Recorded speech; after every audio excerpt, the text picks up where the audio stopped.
Não tá dando pra mim ativar os comentários. Toda vez que eu ativo, não tá ativando, gente. Eu não sei porquê. Por favor. Olha meu olho.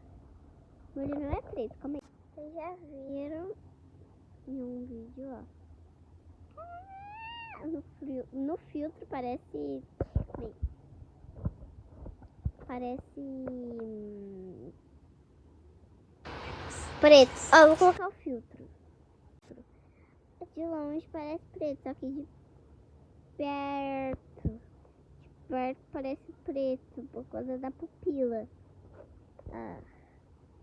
De longe também, só que tipo mais ou menos. Sim, ó, se eu abrir bem o olho dá pra ver que é castanho. Gente, os comentários estão desativados.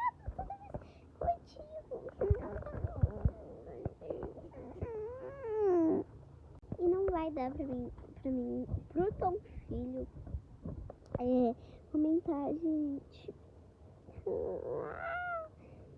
Porque eu já ativei os comentários, não foi. Acabei de ativar. Não foi, gente.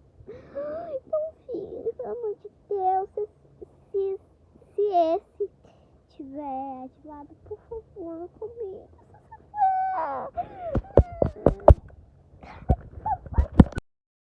Crise agora, mas tudo bem. Ai, meu Deus,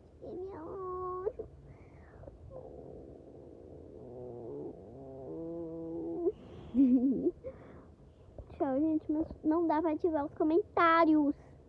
Então, filho, pelo amor de Deus, se esse comentário tiver ativado, por favor, comenta.